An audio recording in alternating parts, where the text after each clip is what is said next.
It is finally time to talk about one of my favourite franchises of all time. Now that is, my friends, the Soulsborne franchise. I love practically every entry that I have played in the series, and I thought it would only be fitting to create an entire series surrounding each and every game. Now today we will be starting on Dark Souls 1. Unfortunately, I can't play Demon Souls. 1, because I don't have a PS3. 2, because I don't have a PS5, because everyone keeps stealing them. Thank you. Thank you, scalpers. But anyway, so, we will be starting off with Dark Souls 1. This is arguably one of my most favoured entries in the series, and we'll be going over various factors surrounding each and every game, but for today we're just going to start with Dark Souls 1, so let's keep going. So you are probably wondering what this criteria is, and so there is no point to me wasting your time. I will be going over story, world and environmental storytelling, NPCs, enemy variety, secrets, bosses, and ultimately a conclusion to round off the video. So with all that laid out, like my corpse after Ornstein and Smaug beat the crap out of me, don't worry, I will explain later. Let's not keep you waiting any longer, and let's just start with the story of Dark Souls 1.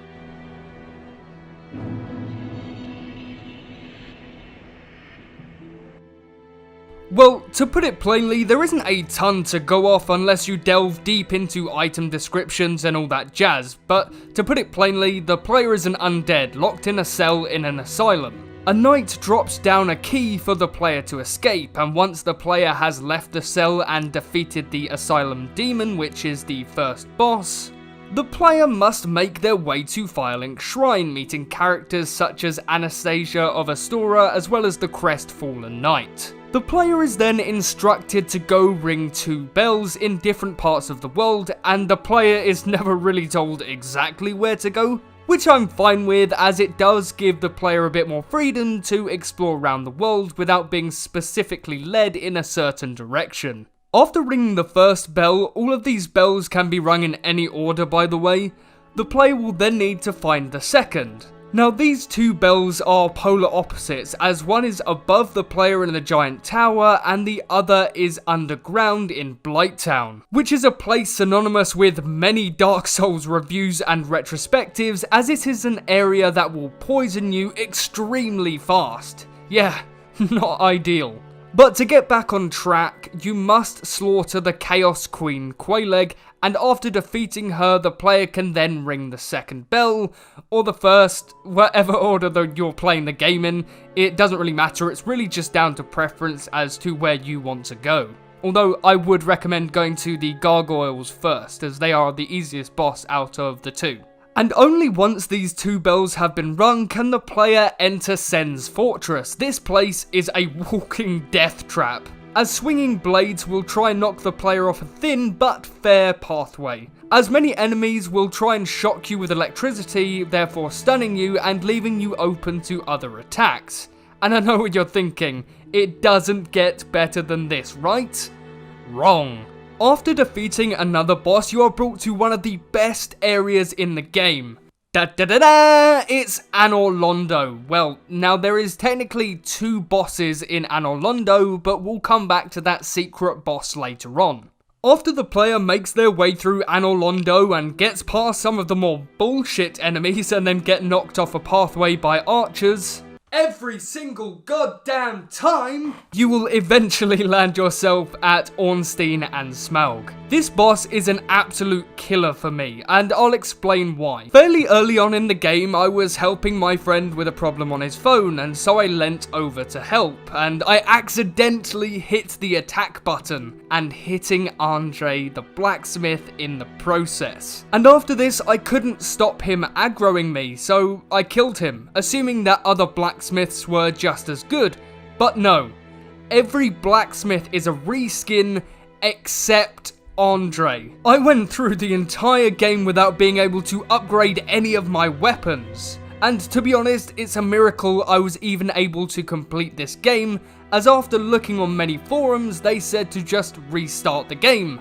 But since I was so So determined, I just powered through. And after killing Ornstein and Smaug, you are finally able to teleport or fast travel, which is certainly a great reward for the player, as it really does reduce your traversal time since technically it is an open world game. When the player makes their way back to Firelink Shrine, they will be met by Frampt, and after a few lines of dialogue, Frampt will eat you? Wait, no, that can't be right. Surely not. No? Apparently I'm right. I rate that, but it's still such an odd way to travel in Dark Souls. Man, oh man. Or undead. You know, trying to keep up with the theme of Dark Souls. Once the player has been eaten, they will land in a new area where they can now place the Lord Vessel. And so it is now down to the player to kill the 4 lords surrounding the world. That will be Gravelord Nito, which can be found in the Tomb of Giants, Seath the Scaleless, who can be found near the Duke's Archives, the 4 Kings, which can be found in the New Londo Ruins, and the Bed of Chaos, which can be found in Lost Izalith. Relatively compared to other bosses, I didn't find these guys to be too difficult. But from easiest to hardest, I would say that Nito was the easiest, followed by Seath, then the Bed of Chaos, and then ultimately the hardest boss was the 4 Kings. I only really struggled with the 4 Kings due to my lack of upgrades, as I mentioned earlier, where I sadly killed Andre the Blacksmith. I will avenge you. And this was a boss that I shot up out of my chair and belted out a shout of relief. And I know what you're thinking, don't judge me, I know we've all done it at some point. I'm watching you. This will finally lead the player to get into Frampt's mouth once again. Do you know, I'm so glad that I don't have to ever utter those words again. Maybe in another Dark Souls 1 related video, but today I am done with saying stuff about putting your whole body in Frampt's mouth, even that. I mean, at least I can't get demonetized, because I'm not monetized. So, we'll roll with it. Let's go. After burning the Lord Souls in the Lord Vessel, damn, From Software, they just have ideas for names just flying everywhere. Very original, guys, very original. But then you fight the final fight with Gwyn, the Lord of Cinder. Now this is a very balanced fight, and I didn't feel too overwhelmed by artificial difficulty like in other Souls games. Dark Souls 2. This climactic battle is a truly great one. The music in the boss arena is beautiful as it accompanies this duel of the ages. It's almost relaxing as it tries to tell you how sad and important that this fight really is in the land of Dark Souls 1. And I think that this music was put into the game to make the player feel as though it would be an easier fight, but I'd certainly say it kept me on my toes, especially because my attacks were slower than his. And this is due to the fact that I was using the Dragon Greatsword purely because this was the weapon that did the most damage. But finally, after about 4 or 5 attempts, I had done it. I had beaten Gwyn, the Lord of Cinder. A fair battle against a great adversary and a battle that I shall remember forever. So that was the story of Dark Souls 1. I know that this was a tremendously long section to get through and I've done about 30 or 40 takes at this point, so I hope that you are currently enjoying the video. And if so, feel free to leave a like and subscribe as to not miss out on any more of my content. But with that out of the way, next we are going to go to the world and environmental storytelling of Dark Souls 1 and how it plays a role, much like the story itself.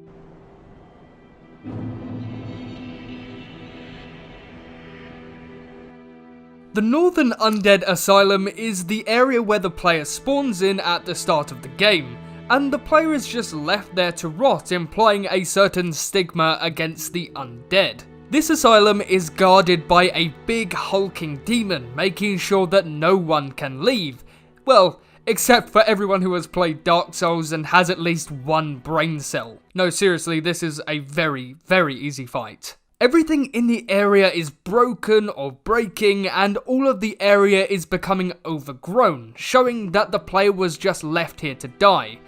And it's not a fantastic location, but I thought since it was the first, I should include it anyway. Firelink Shrine is the hub area of the game. Firelink Shrine is still as broken as the Asylum, implying that the world is perhaps broken beyond repair. But the music accompanying this place is calm and relaxing, hinting to the player that this is a safe place to be. And also, Firelink Shrine is the connecting piece to the rest of the world. Taking a different path will send you to a new area. If you go up the cliff from Firelink Shrine, you will head to the Undead Burg, and if you go down the stairs in the graveyards, you will land yourself in the Catacomb. And I really like the fluidity of this hub world design in Dark Souls 1, meaning that you can find your way back even without having the Lord Vessel. There is also a bird that can teleport you back to the Asylum to take on the Stray Demon, a nice little bonus for returning to the starting area. And I'd say out of all of the hub worlds in the series that Dark Souls 1 has my favourite next to Majula in Dark Souls 2. Now this is going to go against the rest of the Dark Souls community, but I don't really mind Blighttown that much. Yes, the poison can get annoying, especially when heading down to Quelaag, but generally I don't find it that irritating. This is due to the fact that it is one of the most layered and complex areas in the entire game, especially on the geometry side of things. I just don't think that the area is big enough, and I know you're thinking, no, I don't want more Blighttown, but you really don't go anywhere. Instead, you just sort of stay in this cave of perpetual poison. Hey, I quite actually like that name. I'm gonna start using that from now on. But I don't like and I don't dislike Blighttown. It's just, for me, it's just part of the path to fight Quelaag, and therefore it's not really that important to me. Now, I personally didn't have a lot of trouble with Sen's Fortress. I found it to be annoying, yes, but I found myself just skipping all of the side content to just get to the top of the tower, which is probably why I didn't find it too bad. Because I tried to bypass everything that makes Sen's Fortress a death trap. Now, obviously, I couldn't avoid the swinging blades or the multitude of boulders, but that's just what's expected. It is a Souls game after all. Anor Londo is a stunning location to say the least. I really love how well lit the place is. Now that is not sarcasm, it's just that some places in Dark Souls 1 are super dark. And I don't mean in tone or story, no, I literally mean they are pitch black. Now, in comparison to other areas of the map, I wouldn't say that Anor Londo is a massive location in terms of actual player space, but there is a really cool feature whereas if you kill Gwendolyn, that beautiful sun that you've been praising will be gone. The illusion of light fades as darkness will now reign over Anor Londo. But by killing Gwendolyn, you also enable a secret boss fight in the lower floors of Anor Londo, and I think that is really cool, to be honest. The Tomb of Giants is an absolute hellscape. If you don't have a torch or a lantern, you will be blind if you don't have either of these two items. Now yes, there are glowing pebbles on the ground guiding your path, but this place is so narrow and confusing that there is no point trying to get through it without a torch. Trust me on this. Hell, this place is basically a prototype for one of the worst Soulsborne bosses ever. As at the bottom of the Tomb of Giants, you'll meet some enemy NPCs which can smash, explode, and chop the player into little tiny pieces and send you all the way back to your last bonfire. Now this is what led me to believe that this NPC fight was the inspiration for the Gank Squad fight in Dark Souls 2's Crown of the Sunken City.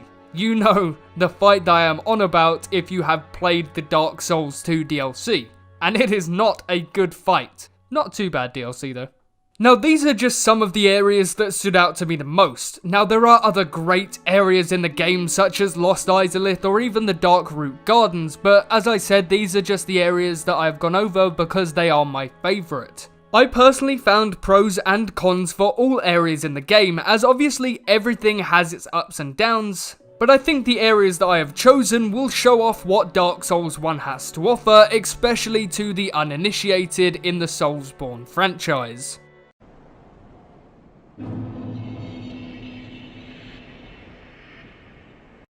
I know I am certainly not going to be the first one to say this, but the NPCs in Dark Souls 1 are weird as fuck. Especially due to the fact that every NPC in the Soulsborne series is strange, and I am all down for slightly cryptic dialogue to guide you in a certain direction to progress the story, but come on, this is too cryptic. The other bell is back down below the Undead Burg, within the plague-infested Blight Town. But I die again before I step foot in that cesspool. And yes, he does disclose the locations, but for a first playthrough, I was rather confused. This may be due to me playing Dark Souls 3, which is certainly more linear than Dark Souls 1's experience. I don't think I could progress any Dark Souls 1 video without talking about this sun-loving knight that every Dark Souls player knows about. Solaire! Solaire is a person who is full of optimism in a world of despair, and I respect him for that. Solaire is also able to help you in battle, which is great, especially if you're stuck on a hard boss.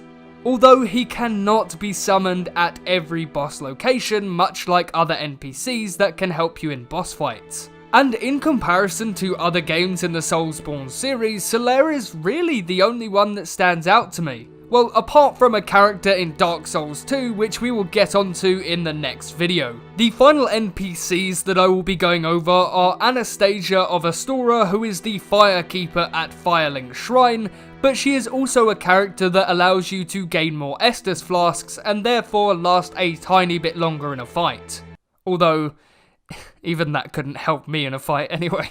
But Anastasia's story is intertwined with another, that being Lautrec of Karim, who can be found in the Undead Parish. And if you see this man, trust me on this, if you see this man, run. Honestly, he made my life a living hell.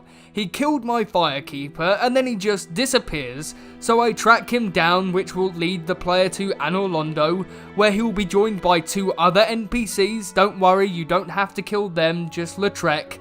And after defeating him, you can bring back your Firekeeper soul to where Anastasia was originally. Now this is something that I'm not going to have to worry about when I play the game again, because that man is just going to stay locked up in that tower where I found him. And there is nothing that you can do to change my mind. No, seriously, please don't set him free. But my final trail of thought on NPCs is, why do they all have such creepy laughs? Like, what's with that?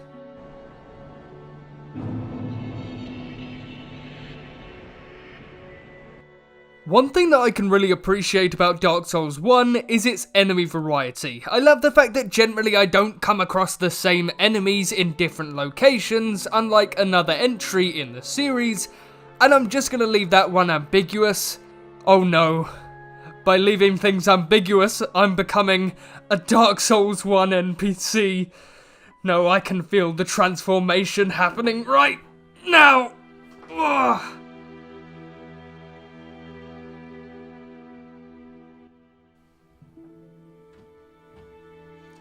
Hello, traveller. Welcome. My name is not important. But what is important is that you find the button of subscribe. This button will give you the power to watch unlimited videos from a certain someone. Find the button. Unleash the knowledge. You shall be the one to have it. Do you know what, I'm just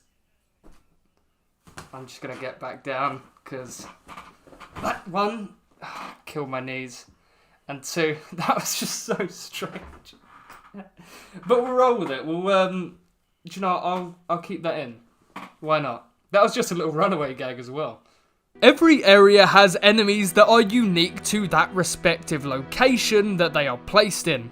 And I do love having some actual variety in enemy design. But the one thing that I really like about Dark Souls 1's approach to enemies is that they are catered to roughly what level you should be. For example, if you went to Blighttown straight off the bat, then I am almost certain that you won't make it out alive, whereas if you head to the Undead Burg, you will definitely have a fighting chance. The way that I see it with the enemies in the Souls series, especially in Dark Souls 1, is that the enemies are a player's red flag as to where to go, or if the enemies are too hard, then I'll just go over to this location instead. It's a way to make sure that the player is going in the right direction without explicitly saying it. Not that the NPCs are too much help in that department anyways. I'd have to say that my standout enemy for Dark Souls 1 would have to be the ghosts in New Londo Ruins. Now this may be an opinion that you haven't heard before, so hopefully I've gripped you with this one, but I think that it is genius having an enemy that you have to have an item for, because it actually makes the ghosts a threat until you have that item, as until you do get that item there is no way of fighting back, even if your sword is plus 10, or even if you have the best rings, consumables and armor. I was baffled to learn that I couldn't just kill these ghosts, but once I understood why, it made them one of the most memorable enemies in the Soulsborne series, for me personally anyways.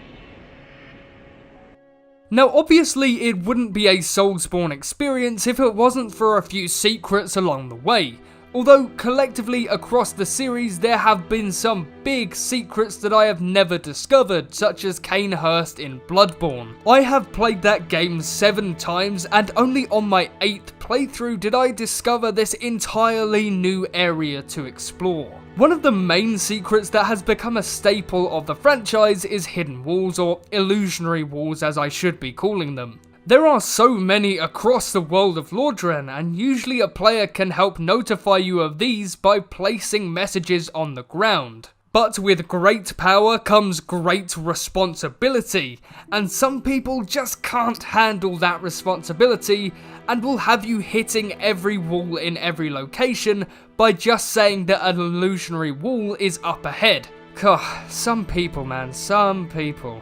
I don't really know if I can call this a secret, but we'll run with it anyway. Well, until my stamina bar runs out. Every location in Dark Souls has a shortcut, a way to backtrack to a previously explored area without having to go through all the pain and torment that will accompany that area. The most useful one in my opinion is the elevator that allows you to go from the Undead Parish to Firelink Shrine. Literally a lifesaver, and you will reach this location after passing through the Undead Burg and just before the Bell Demon's gargoyle fight. I honestly can't tell you the shock of heading down the elevator to see the words Firelink Shrine. But this elevator also allows the player to return to the Northern Undead Asylum, which is the first area in the game, which does actually have a secret extra boss fight. This is perfect. I started talking about secrets, got sidetracked, and then we're back onto secrets. You know, it's just going full circle, and I love it. I absolutely love it.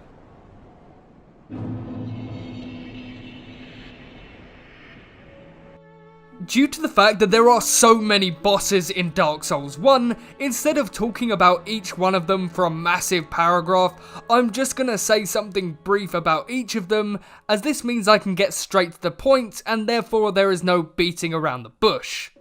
You ready? Let's go. The Asylum Demon is a super easy boss fight, as it's meant to be a learning experience for the player, and therefore it's not a hard fight at all, it's basically a breeze. The Bell Gargoyles are a fast and methodical enemy. It does take patience to master this fight, and between the different gargoyles you must choose your battles carefully. Now with the Capra Demon, this certainly has to be the smallest boss fight arena ever, and this fight is relatively pointless as it doesn't really lead anywhere, it's just a dead end. Ceaseless Discharge is a fairly entertaining fight. You do get some really good loot from him, but by the time I got to him, he was dead in a matter of minutes. The Centipede Demon, I'm just gonna say this now, fuck this boss, I hated him, but this is just mainly due to me being severely underpowered.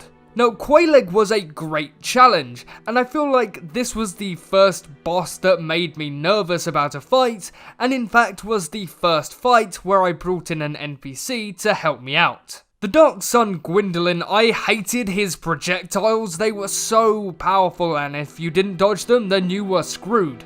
But when you get to him, he just stands there and takes hits. And by doing this mechanic feels longer than what it actually should do. This fight easily could go on for about 10 minutes if you don't get your timing right. The Demon Fire Sage is basically the same as the first boss, but he can now take more hits, has fire attack damage, and can now have a much wider AoE, but he isn't too much trouble compared to the original Asylum Demon, he just has a few more abilities. With the Four Kings, I was severely underpowered. I must have died to this guy about 20 times, and I only made it out with one Estus Flask left, and my weapon was almost broken. And if that doesn't show you how long that fight was for me, then I don't know what will. Now, the Gaping Dragon was actually my final boss before I did the Gwyn fight, and since I was using the Dragon Greatsword, he died so quickly for me, and therefore it wasn't really much of a fight. Next we have the Great Grey Wolf Sith, and I found this boss to be easier than most. You just stick to the generic Dark Souls tactics and attack the back of his legs until he's dead, and then you will be golden. I personally found the Iron Golem boss fight to be relatively easy. I did it on my first try as his attacks are very telegraphed, and so you know when to move. Relatively speaking, you'll get this boss fight done basically on your first try. I didn't fully understand the Moonlight Butterfly boss fight at first, but I did learn that not every fight had to be action-packed, so therefore my fights with the Moonlight Butterfly wasn't an actual fight, but more of a learning experience for me. The fight against Grave Lord Nito was a tricky one, until I figured out that his AoE attacks could kill his own minions. By the time I learnt this, I was golden. This was a really good fight. Not great, but good. With Ornstein and Smaug, I now understand why every boss ranking video has them in the top 10 hardest bosses. It was literally the most annoying fight for me, and I'd say the most annoying out of the Soulsborne series for me, and if that's not saying anything, then I don't know what will. Pinwheel's boss fight, let's just say, was too easy. Too goddamn easy. This was definitely a filler boss in my opinion. Seath the Scaleless' fight was fairly tricky for me to find out. In my first run of this boss fight, I kept trying to attack Seath and nothing was happening. And just as I noticed the crystal off in the distance, he attacked me and I died. From that point, I knew how to defeat him, and after that, I only died 3 more times to him before ultimately destroying Seath the Scaleless. Next, we have the Stray Demon, and I can't believe they basically reskinned the same enemy 3 times for this game. Talk about creativity. But this is just a slightly more powerful Asylum Demon, so I don't really have much to say other than it takes more hits, but it's still fairly easy. Now for the Taurus Demon, I only have around 12 words for you all. This is due to it being a fairly early fight, but go up the ladder, jump off, stab him in head, and repeat. That's my advice for you. That is literally the strategy though. If you are playing Dark Souls 1 right now and you're on the Taurus Demon, take my advice. Now for the Bed of Chaos, this boss fight wasn't as difficult as people made it out to be, and although I did struggle, I feel as though it was a gimmick fight rather than an actual fight. And ultimately we land at Gwyn. Gwyn was a great boss who offered a great bit of challenge to me. He had me swapping magic and weapons, trying to gain an advantage against him. He was certainly a worthy opponent. Well, until I killed him. And then I won the game. And so that is Dark Souls 1. Now Dark Souls 1 is arguably one of my most favoured in the series. Now this wouldn't be to anyone's dismay as Dark Souls 1 is generally regarded to be the better of the 3. Now, personally for me, I found that Dark Souls 1's overall experience was a bit slow, but when you gather all the mechanics together, you sort of understand why everything is so slow.